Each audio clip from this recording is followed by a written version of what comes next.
Hello, my name is Tyra Bryant-Stephens. I'm the medical director and founder of the Community Asthma Prevention Program at the Children's Hospital of Philadelphia. Today, I'd like to talk about the impact of inaction toward clean energy for children who have asthma.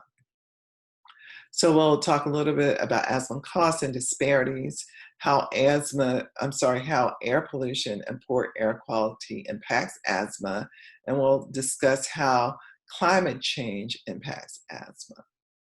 Well, asthma is the most common chronic disease of children, impacting 1 out of 6 children in the United States and 1 out of 4 children in urban areas, such as Philadelphia.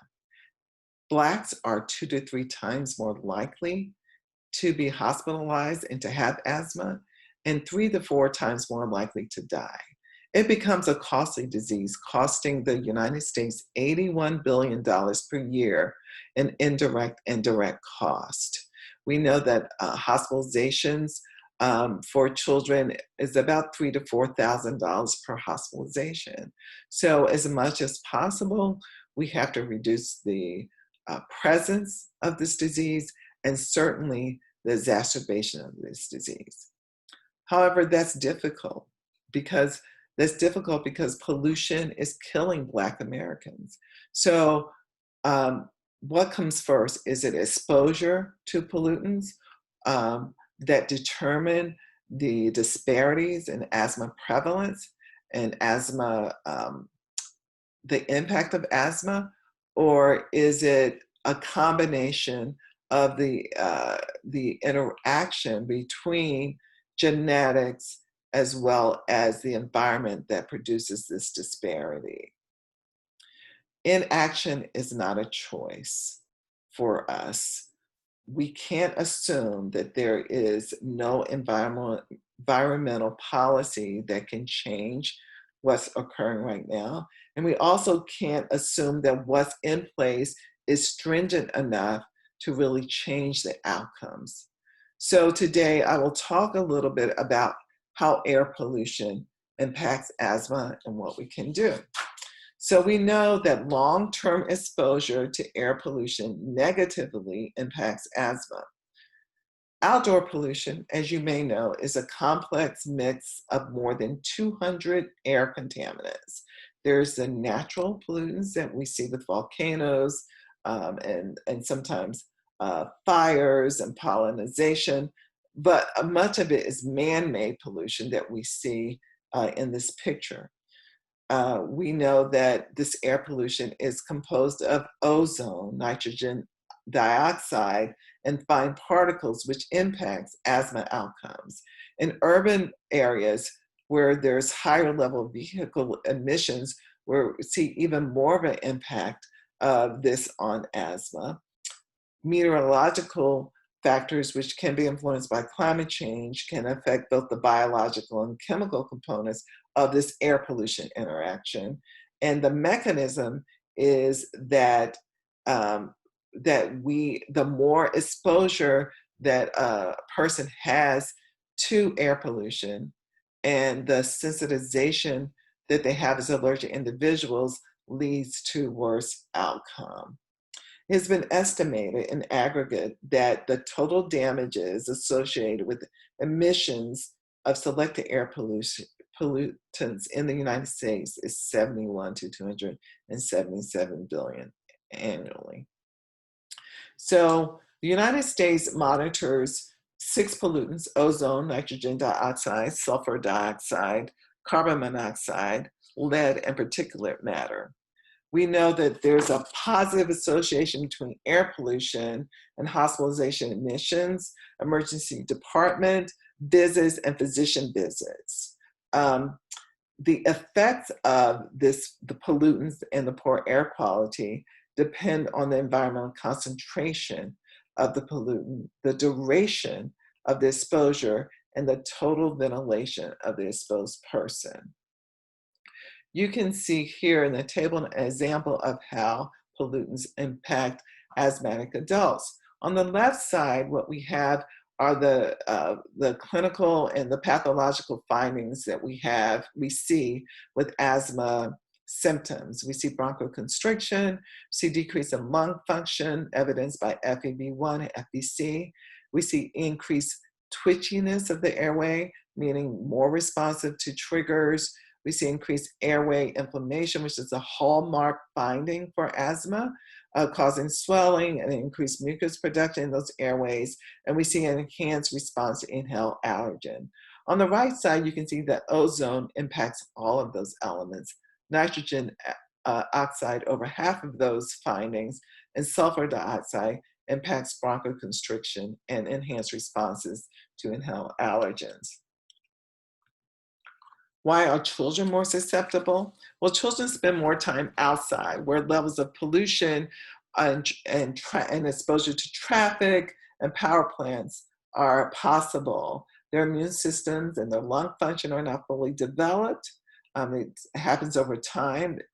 This makes them more sensitive to air pollutants.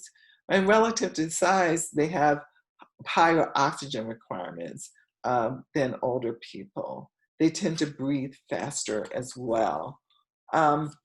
If you look at the proposed mechanism by Guarnerier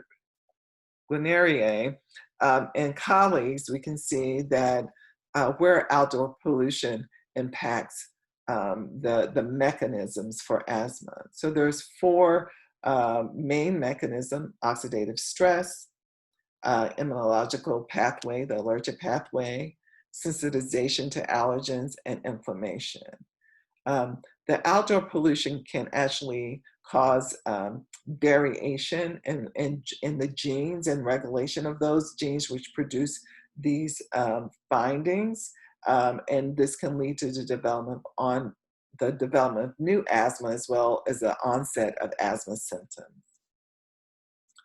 What kind of symptoms do we see acutely? We see coughing, wheezing, chest tightness, increased responsivity to allergens, exacerbation of asthma, and even death. Chronic asthma symptoms lead to long-term reduction of lung function, airway remodeling, and increased susceptibility to COPD.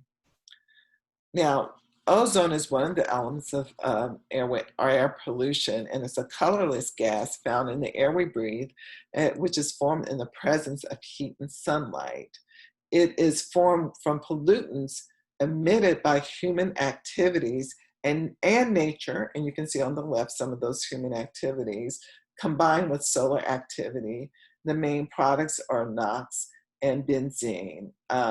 We know that sunlight and stagnant weather patterns also contribute to its synthesis, and that ozone is more likely to peak in May through September in the East and Southeast US.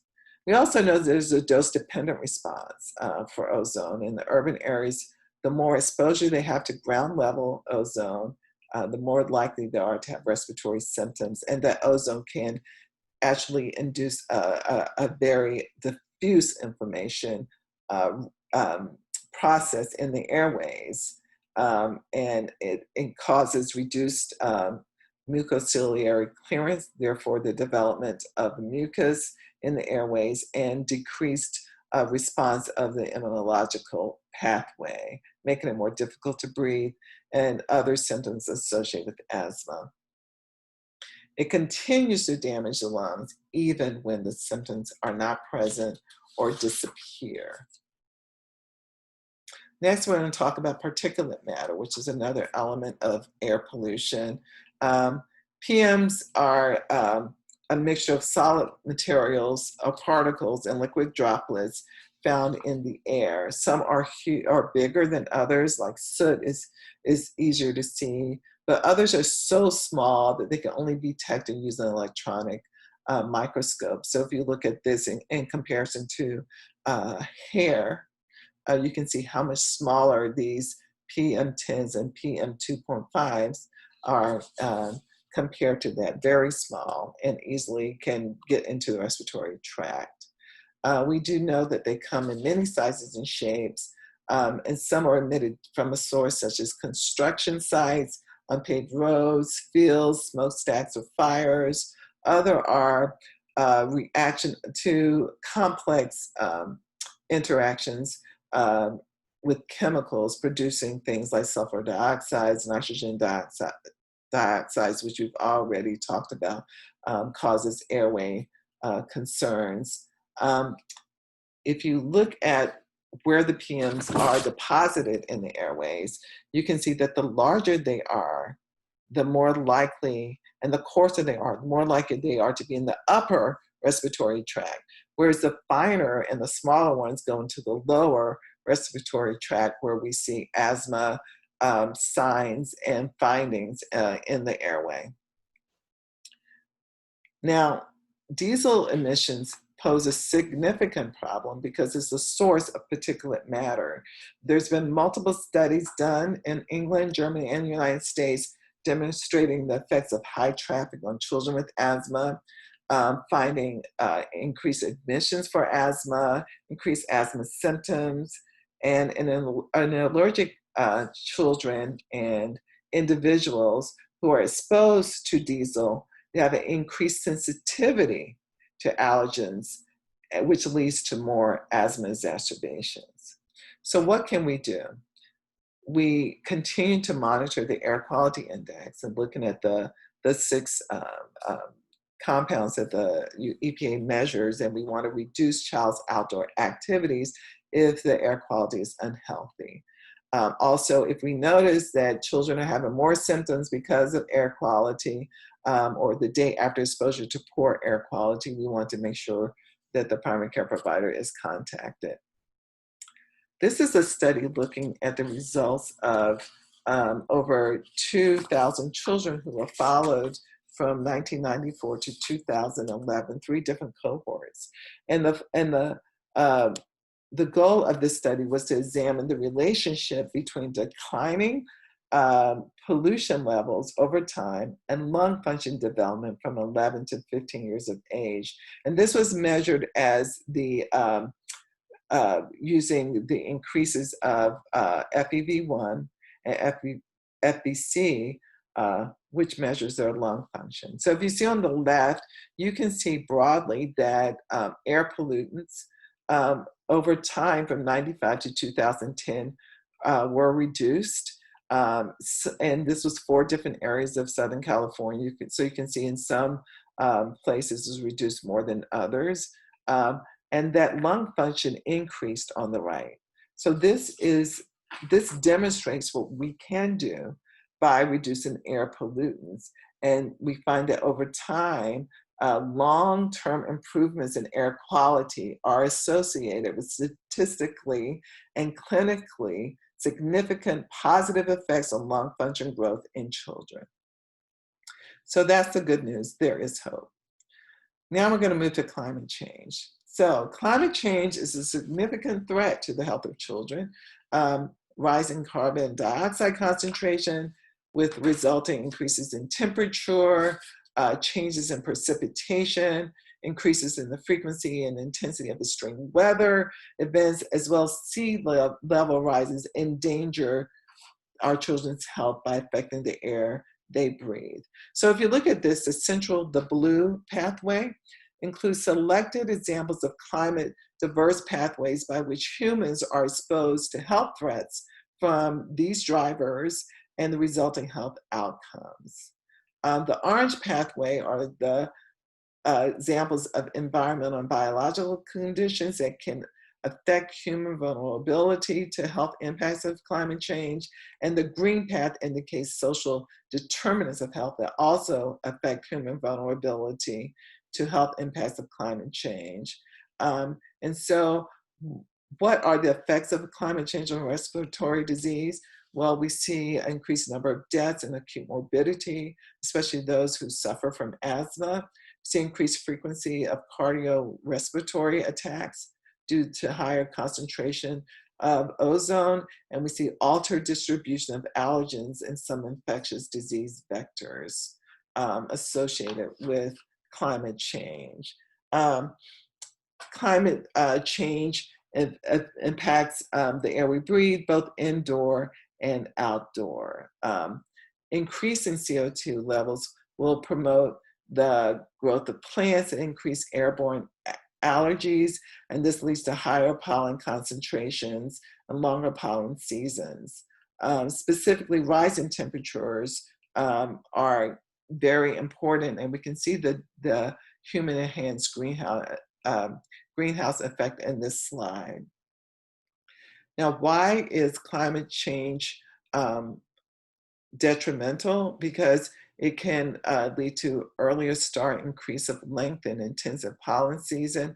It can increase pollutants level, and increase heavy precipitation events such as thunderstorms, hurricanes, and it can increase occurrence of episodes of long distance transport of pollen and pollutants. So you don't see just a local impact, but a very larger impact. The one good thing that this slide shows is that it may lead to reduced susceptibility of upper respiratory infection just because the weather is warmer in the winter season. Now, why is climate change correlate with pollen allergy? Because it actually promotes increased and faster plant growth, increased amount of pollen produced with plant growth, increase in the amount of allergic proteins contained in the policy, and again, a longer season. So here's the mechanism. So if you start on the left, climate change produces these regional weather changes, which we talked about, which leads to allergenicity of the pollen in the mold that's produced from these changes. It also causes more intense and longer exposure to these more allergenic pollen and mold, which can lead to more sensitization and development of allergic disease, such as eczema, or allergic rhinitis, and extrinsic asthma. So let's end on the positive. What can we do? Well, we need to form policies to promote access to non-polluting and sustainable sources of energy with reducing use of fossil fuels. We need to advocate for adequate housing, so when they're indoors, they're not being impacted by what's happening outdoors. We need to control vehicle emissions, promote universal smoking bans, promote public transportation use to reduce the vehicle emissions, plant trees that are not allergenic in urban areas, and further study if there's any effectiveness on the use of antioxidant supplements. So in summary, asthma, again, is the most common chronic disease of children.